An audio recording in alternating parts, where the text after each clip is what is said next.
Welcome back. I know it's been quite a few months since I made my last video, but you know what causes me to make a video?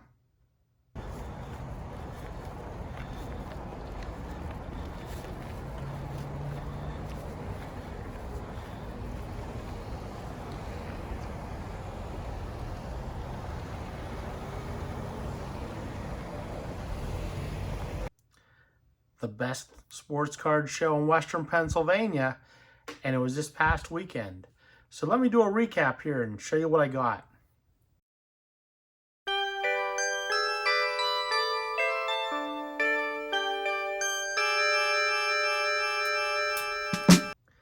The first place I went was actually not really for any cards, but there was a gentleman and I imagine his wife, and they were selling a few things, and I'll kind of show this up here. This is his email address, and it's a card holder out of wood, and I bought a couple of these, and it started with him actually handing me this larger one, and he said this is his business card. And he just kind of hands out, he had samples that he handed out to everybody, and I ended up buying a couple here, and we'll see how they work out in the end. I'll put this in the back here. But they weren't very expensive. They were very reasonably priced, and he told me that they hold cards that are in the hard plastic, or the larger ones would hold graded cards. So the next booth I went on to, I came across a couple of cards. I am a pirate fan, pirate collector, and this here was my first purchase, $10. And I did not even take a opportunity to haggle with the price over this. I thought it was a pretty good price.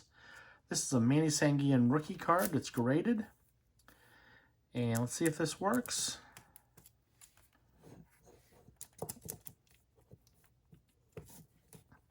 Oh, that's not going to be good for business.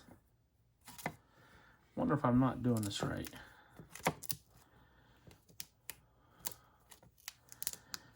Well, maybe it's because of the plastic. I don't know. Something's not working out on this. So I want to put this back here.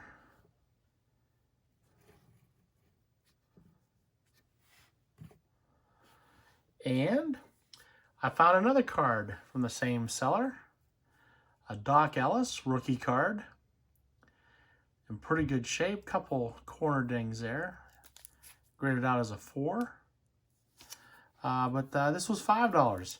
So my first purchase was actually a total of $15, and I thought it was a pretty decent purchase. My next purchase, as I was kind of walking around,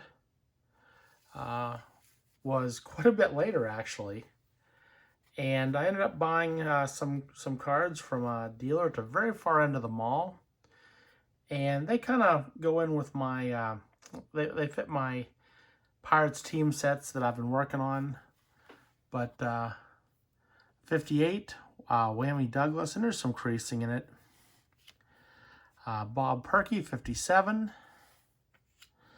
Now, I do kind of collect some Bobby Thompson cards, so yeah, although it doesn't fit my Pirates team collection, it was a nice card I wanted to get.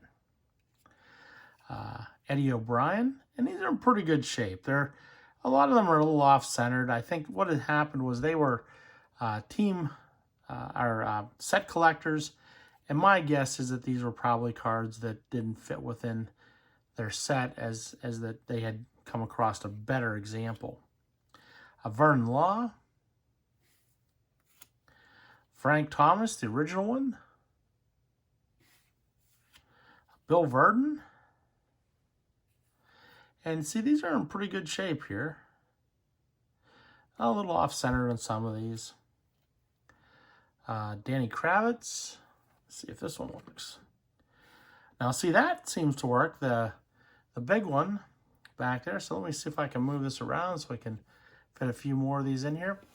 And there was another guy that was kind of passing on some deals. He asked to look at some cards, and it turns out that I got I think a pretty good deal on this. It's not graded.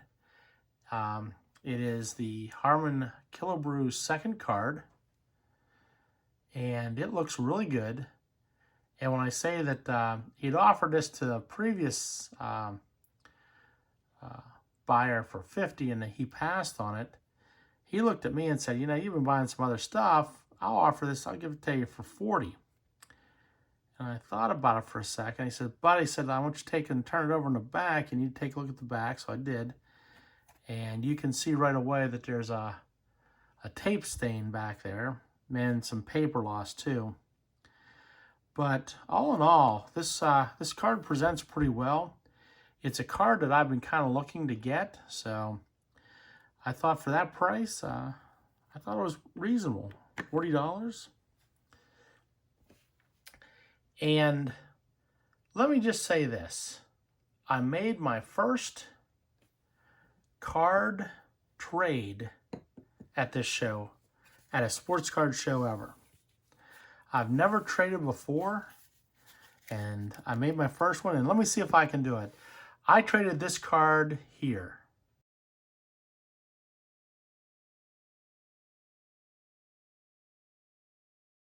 And what I got,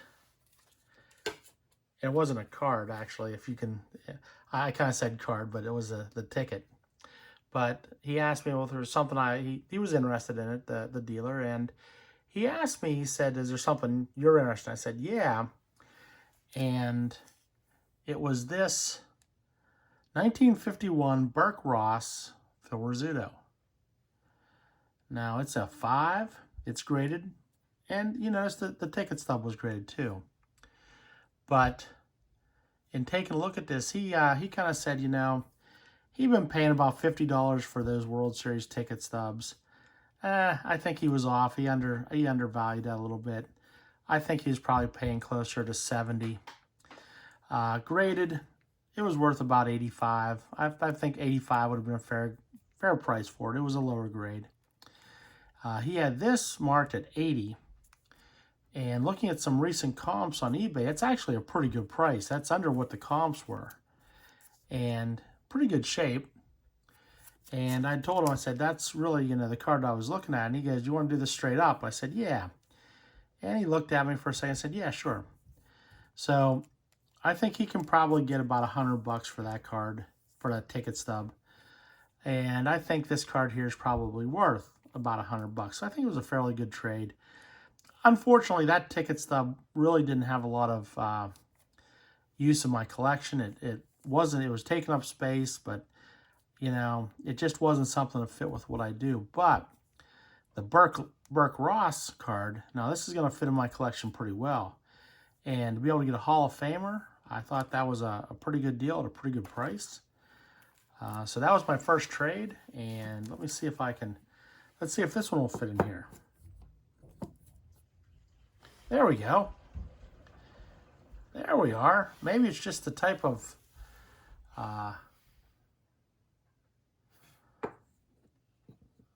graded card slab maybe that's holding us back. Now, the same dealer I did buy, spent $25, and I bought what amounted to 10 $1 cards. So I did have a cash purchase from him also. It was this Red Showsteins,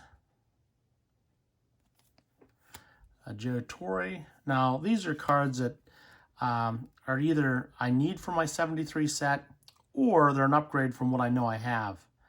So, Tiant, Stottlemyre, Boog Powell, Bill Buckner, and these were all buck. A couple of these are high numbers, and to get a high number for a buck, rookie catchers here, and rookie third baseman. Not the rookie third baseman from that set that brings the premium plus, but this one here had 3 guys that didn't didn't really pan out too much, although Reitz wasn't bad. I guess he had a few good seasons with the Cardinals. A.J. Burnett rookie card with the Marlins. And Tim Wakefield rookie card. Sad news to hear him of his passing recently. So there was 10 cards there, and what made the 25 was this right here. It's a grade of 5, Franco Harris. The card, a little off-centered, but the card, good color, good look to it. Corners are pretty sharp. I thought for $15 that was pretty reasonable. So let me see if this will sit in here. Oh, it does. So it looks like maybe it was just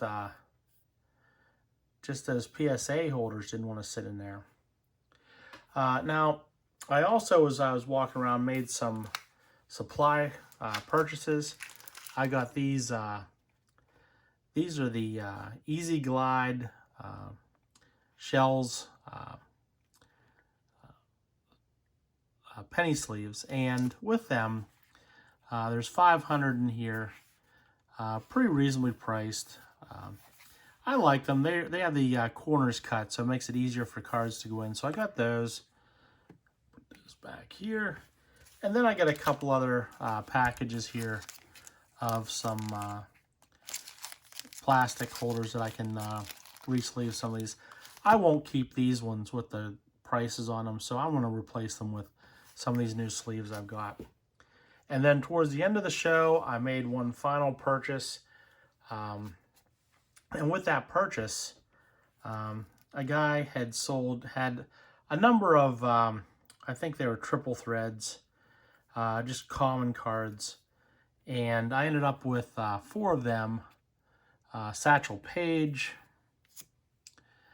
Andrew McCutchen, Shane Baz, and it's a rookie card for Shane Baz. I think there's some potential left for him yet to have a decent career. Honus Wagner, and I also picked up this Origins Luis Camposano auto. It's a nice looking card. And with the auto, this was, I believe, $3, and these were all 50 cents each. So I spent $5 there. Pretty reasonable price. But this is everything I got, and I believe in May they're going to do this again. Bryce has been doing a fabulous job, and I'll be honest with you. I thought the first one was successful. The second one was even more successful, and I thought that was probably going to be the high watermark. But in all honesty, it seems like each and every one of these is a little bit better than the one before. He's been able to bring in a few guests that do some signing. He's brought in some other types of guests that are just kind of unique to the area, kind of something for kids, that sort of thing. He's tried to make this as family friendly and just a good, wholesome sort of afternoon. And this show was a 2-day show. So he moved from 1 day to 2 days with this one. And I want to say that it seemed to me as though the number of dealers were about the same, I want to say, but the number of tables they were setting up. So a dealer may have had 2 tables set up at last show. I want to say some of these dealers had went and multiplied by 2. So they had maybe 4 tables at this. So there was a lot more products there at this one than the last one. And if he keeps going with this, I think you'll find that this becomes the premier show event for Western Pennsylvania.